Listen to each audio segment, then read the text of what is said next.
Times news में आपका स्वागत है। मैं हूं एम के आज़ाद।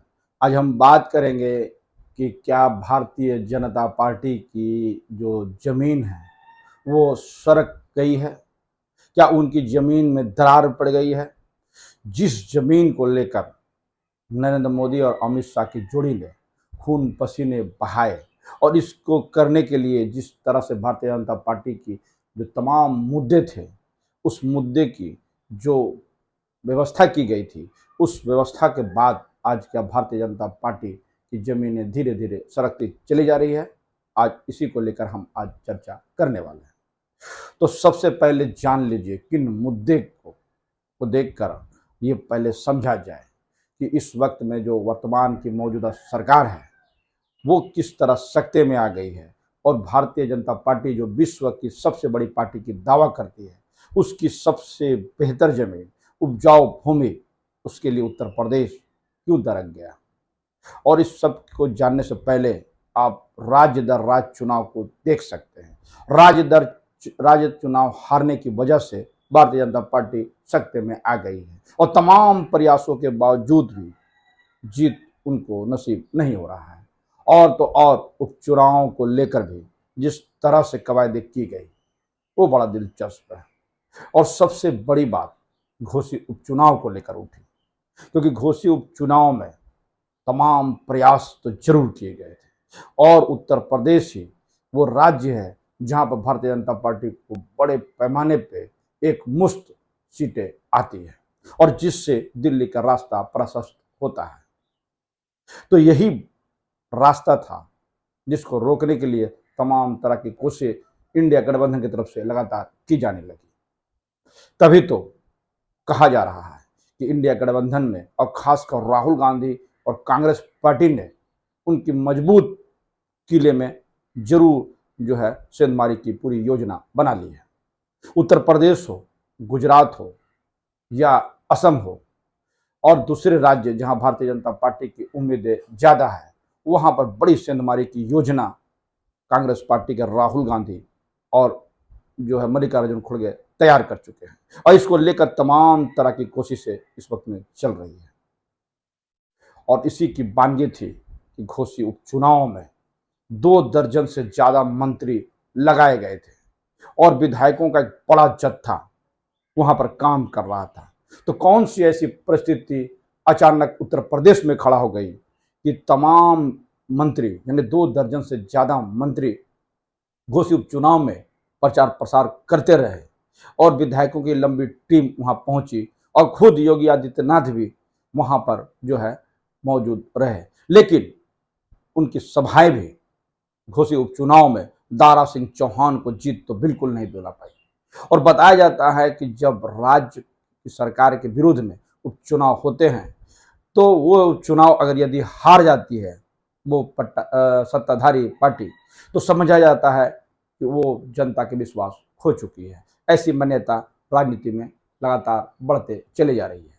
तो सवाल फिर खड़ा है कि केंद्रीय मंत्री हो या खुद आदित्यनाथ योगी जी, जो एक बड़ा चेहरा इस वक्त में उत्तर प्रदेश में जरूर नजर आता है और मजबूत सरकार और बुलडोजर बाबा की जो व्यवस्थाएं वहां पर की गई है वो किसी से छिपी बात तो बिल्कुल नहीं है।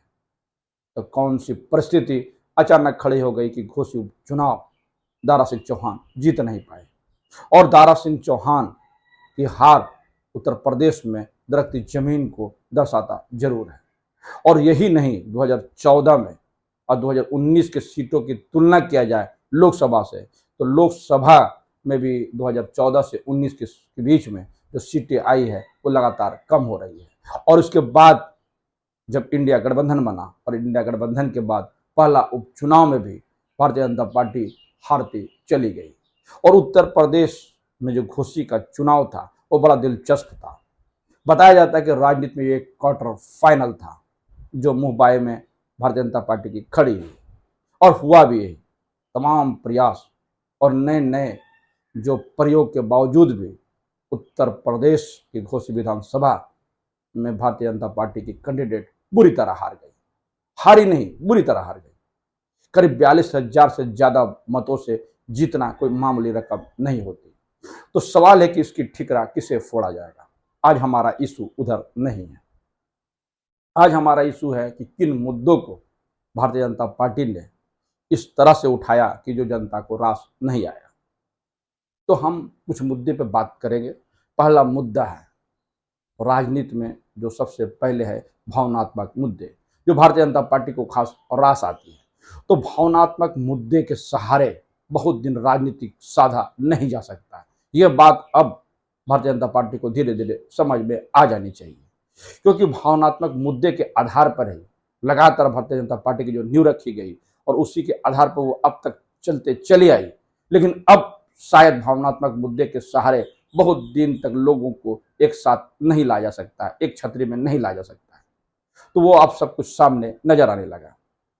और दूसरा सबसे महत्वपूर्ण बातें जो भारतीय जनता पार्टी की हार का सबब बनते हुए दिखाई दे रही है, वो है दूसरे दलों से आए हुए लोगों को सबसे ज्यादा तरजीह देना और ग्रास रूट के कार्यकर्ताओं की उपेक्षा करना। ऐसी कौन सी बातें होती है कि संगठन में जो लोग सबसे ज्यादा समर्पण करते चले जाते हैं और उसके योग्य के बजाय दूसरे दल से आए हुए योग्य व्यक्ति को क्यों टिकट देने की प्रवृत्ति बढ़ रही है। सिर्फ टिकट ही नहीं, सांसद और विधायक भी बनाया जाता है और मंत्री तक उनको दे दी जाता है।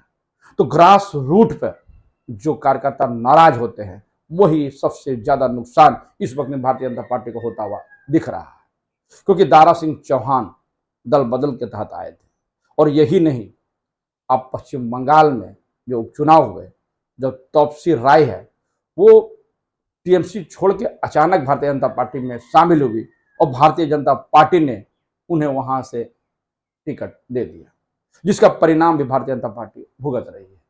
तो क्या आउटसोर्सिंग प्लेयर के बहाने जो राजनीतिक सत्ता पर बैठने की जो कवायद की जा रही है, उससे भारतीय जनता पार्टी को काफी नुकसान होता हुआ दिख रहा है। ऐसी राजनीतिक नजर रखने वाले लोग कहते नजर आ रहे हैं।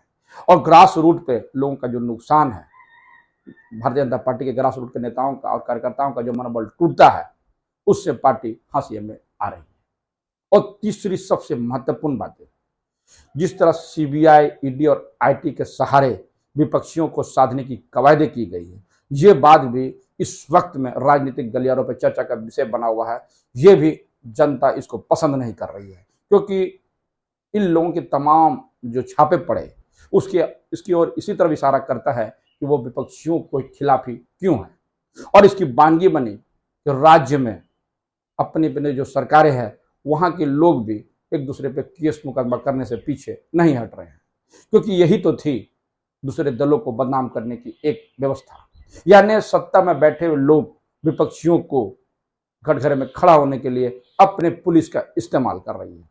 और इसकी बानगी झारखंड में भी नजर आ रहा है और इसकी बानगी कर्नाटक में भी और बिहार में भी इसकी बानगी धीरे धीरे इसकी सुगहट चल रही है। और ये तब पूरी तरह से प्रूफ हो गया जब आंध्र प्रदेश में जगन मोहन रेड्डी ने, इस जो पुलिस है यानी सीआईडी ने चंद्रबाबू नायडू को आज सुबह में गिरफ्तार कर लिया। तो ये विपक्षियों को घेरने का इससे बड़ा तंत्र तो कुछ भी नहीं हो सकता है। बताया जाता है कि करीब 250 करोड़ रुपए के घोटाले के आरोप में उन्हें गिरफ्तार किया गया।